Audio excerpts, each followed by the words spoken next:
فقر علينا ما دعا لله Assalamualaikum warahmatullahi wabarakatuh.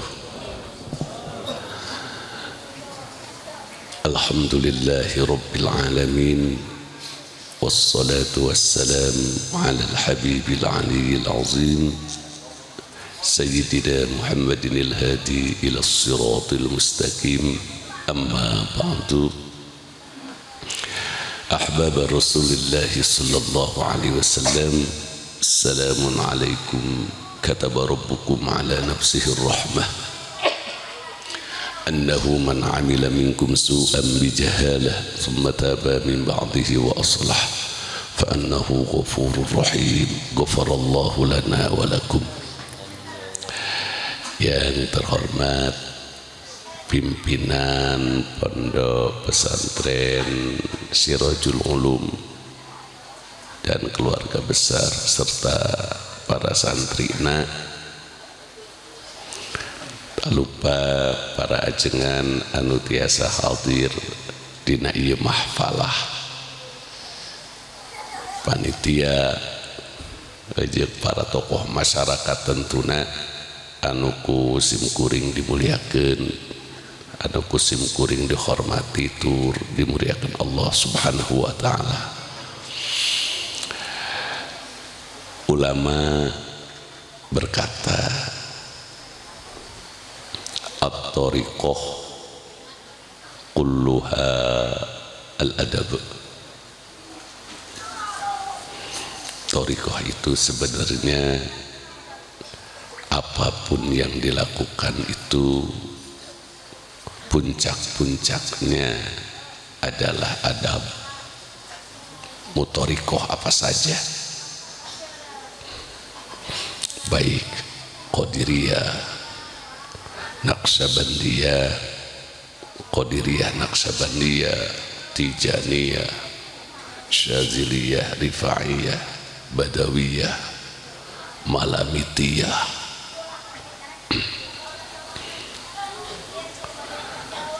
puncaknya adalah adab. Adab yang pertama al-adab ma'allah, adab dengan Allah. Adab dengan Allah itu bagaimana? Fadhkuruni azkurukum, ingatlah kamu kepada aku.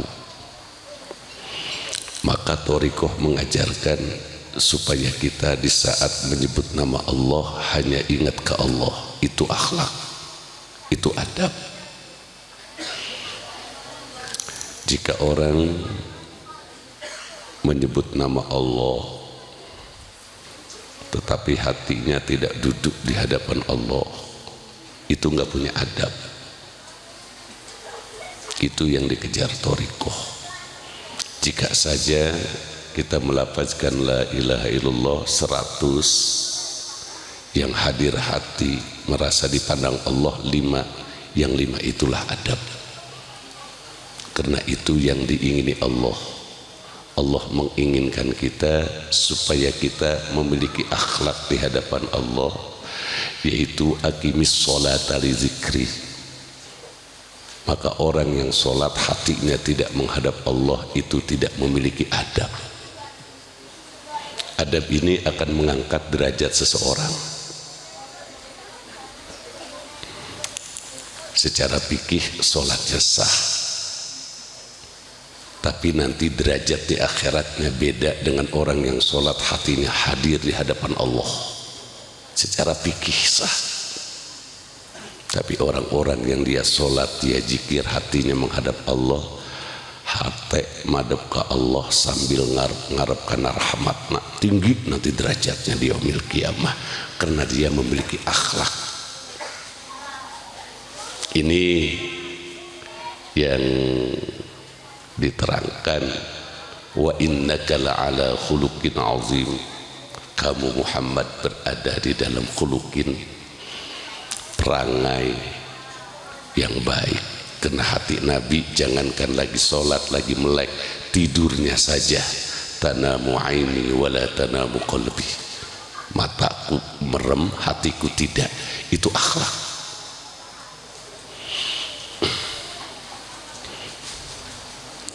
Maka malu kita mengaku pengamal thariqah kalau nggak punya akhlak di hadapan Allah. Termasuk akhlak di hadapan Allah, sabar di saat ditimpa musibah. Orang yang nggak punya akhlak tatkala ditimpa musibah, Allah dicaci maki.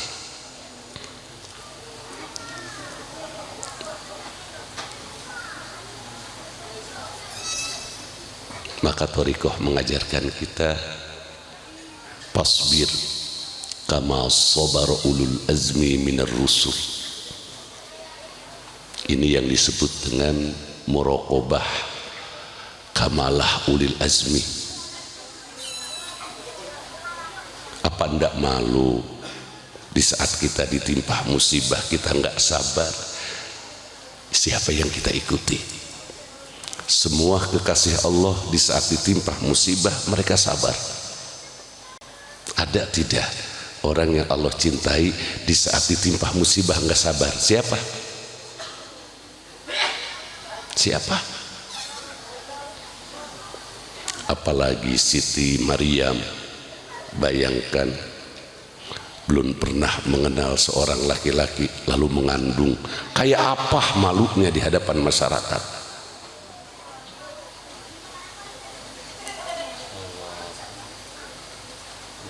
Coba kita renungi, ada enggak orang yang Allah angkat derajatnya tanpa melalui pintu sabar?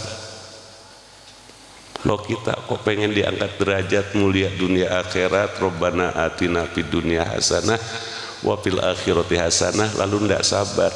Siapa yang kita ikuti?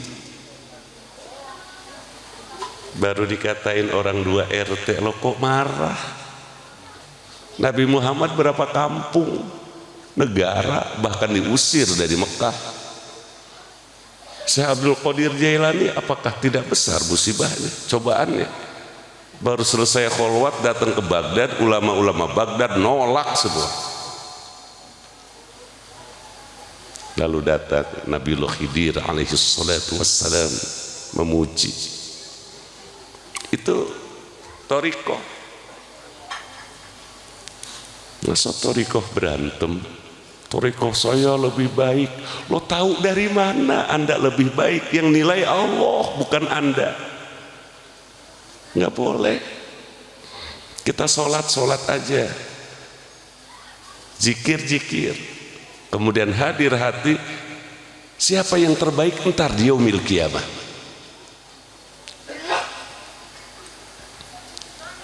Nah itu akhlak ya ibu bapak.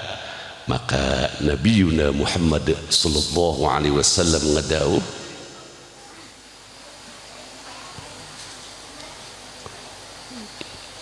idza ahabballahu 'abdan ibtalah. Kalau Allah cinta dengan hambanya diuji dulu. Kalau kita enggak pernah ada ujian, berarti Allah enggak cinta dengan kita. Makanya orang-orang ulama thariqah di saat dia diuji, dia berbahagia. Contoh Ibrahim bin Adham. Beliau adalah ulama thariqah perbatasan. Beliau selalu tinggal di perbatasan negara, Khurasan, Asfahan, perbatasan Iran, Irak. Nggak pernah beliau itu di kota. Percis seperti Imam Al-Qattani. Lalu ditanya Ibrahim bin Adham, seumur hidupmu berapa kali kamu bahagia? Yang paling bahagia itu apa seumur hidupmu? 3.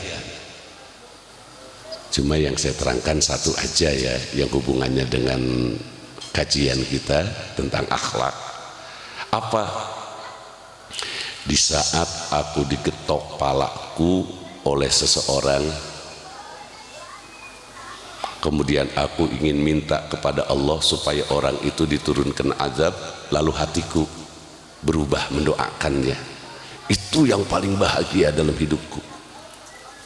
Aku mampu menundukkan nafsuku untuk mendoakan tidak, nyumpahin tidak baik, mendoakan tidak baik kepada orang yang menyakiti aku.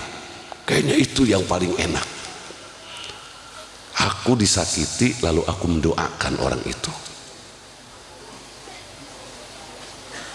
Maka Ibrahim bin Adham menjadi wali min auliyaillah. Guru tariqah beliau tukang roti. Jadi zaman dulu tukang roti itu wali. Zaman ayeuna mudah-mudahan ya, wali murid magis pasti. Gitu Bapak. Ya, Kang Hafiz sabar. Dulu ada orang dikasih kekayaan di dalam kitab Iqadil Humam, Syarah Ibnu Athaillah Sekandari. Hidupnya enak banget, berkecukupan, usahanya lancar, apapun yang dia rencanakan hasil, tangannya subur, anak-anaknya sehat, dimuliakan orang, enggak ada yang ngenyek beliau. Bahkan dia berbuat maksiat pun, usahanya lancar we. Kalau kata orang Toriko, ini enggak bener nih, ada masalah nih. Kok berbuat maksiat tapi lancar, sehat? Kayak Fir'aun kan di luar galib itu Pak. Kalau kita ngaji usul fikih, di luar galib ngandung karena mafhumul mukhalafah. Fir'aun gak pernah sakit sementara dia manusia, aneh. Tapi jadi orang yang dilaknat Allah Subhanahu wa taala. Makanya kalau ada di sini gak pernah sakit, jangan bangga. Ada darah ke Fir'aun.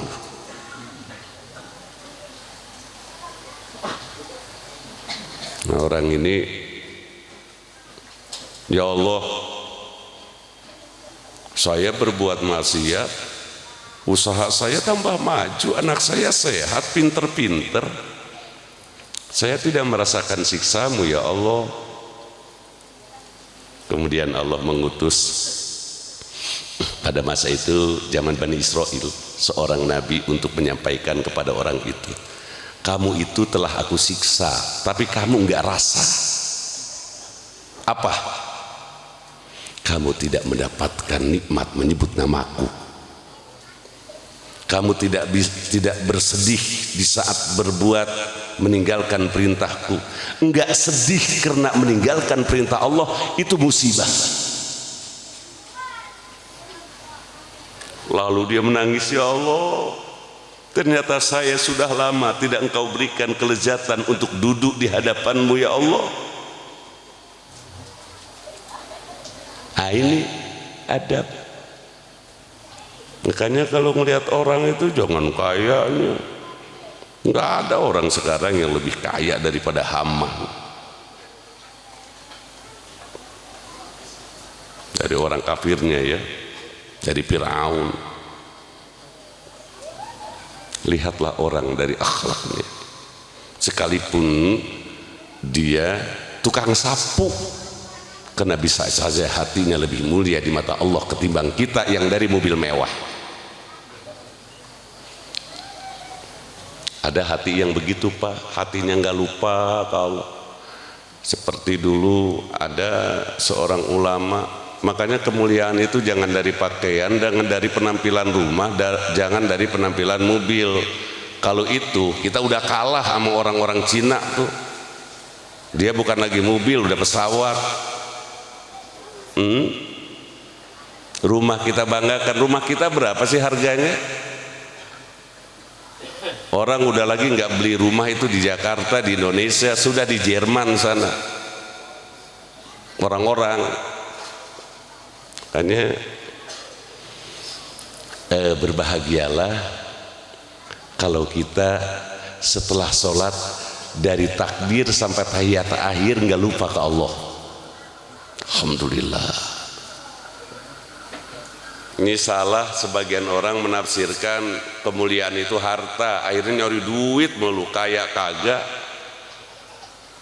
hati rusak.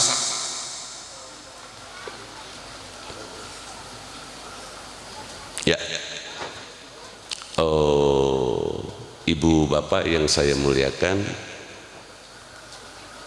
maka thariqah itu mengajarkan kita untuk memandang itu dari akhlak. Dilihat orang ini kok tawadu amat, ya Allah berikan saya ketawaduan seperti si fulan. Kayak Alam Nasroh kita baca, kenapa tadi? Karena Allah telah menjembarkan hapekna Kanjeng Nabi Alam Nasroh, apakah tidak engkau telah aku lapangkan dadamu ya Muhammad. Kita baca, aku juga pengen ya Allah seperti engkau memberikan kejembaran pada dadanya Nabi Muhammad. Kalau nggak begitu baca Alam Nasrohnya nggak masuk. Pengen berikan saya ya Allah. Kalau pengen derajat akhirat itu gobutoh, bukannya syirik. Gobutoh, menginginkan sesuatu yang mulia, dan kemuliaan pada orang itu enggak hilang, Allah berikan kepada kita. Maka saya lihat teman-teman ya, rajin-rajin, kan manakib kita ini sampai nanti tahun depan muter terus ya. Sekarang aja ini ada, Ustaz Misbah juga sekarang banyak, tapi saya lihat enggak capeknya. Coba renungi itu, enggak capek itu dari mana?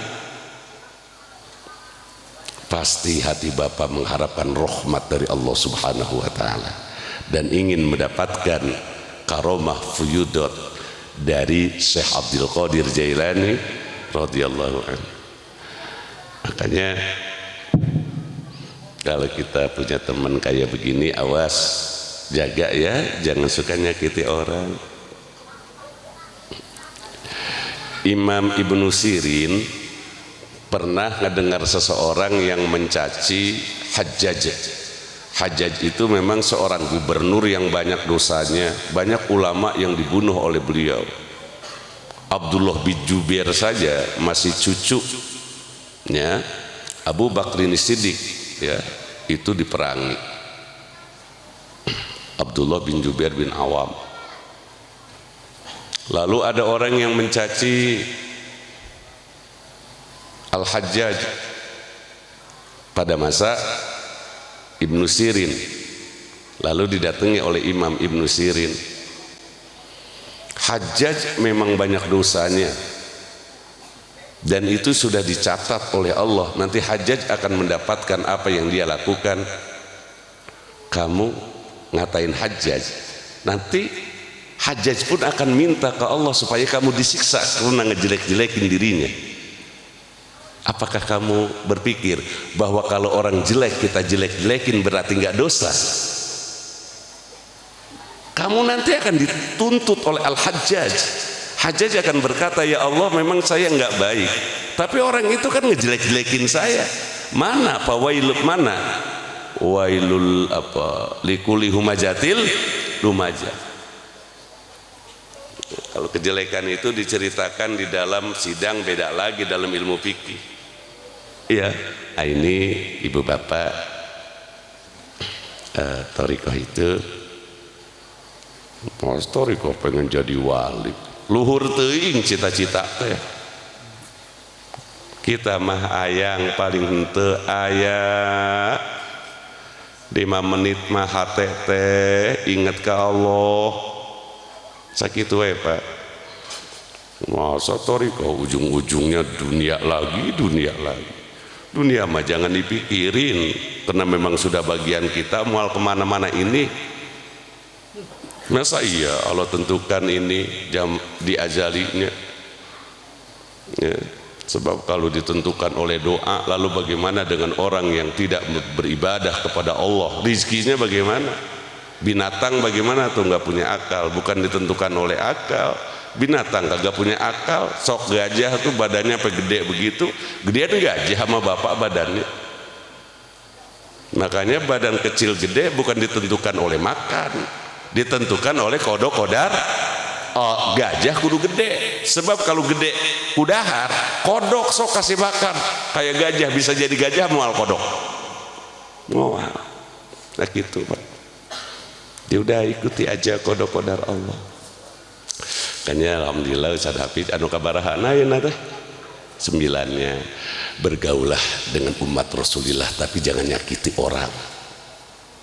Man adzani faqad adzallah, cek Kanjeng Rasul dalam kitab Uqudul Juman, hadis riwayat Imam Tirmizi, siapa orang yang menyakiti umatku dia nggak sadar aku yang dia sakiti, karena umatku menyembah Allah dan membaca sholawat kepadaku.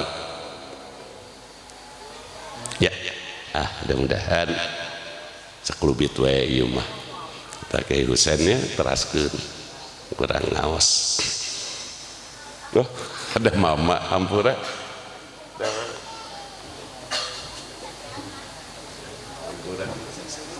Ya alhamdulillah aya kesepuhan orang,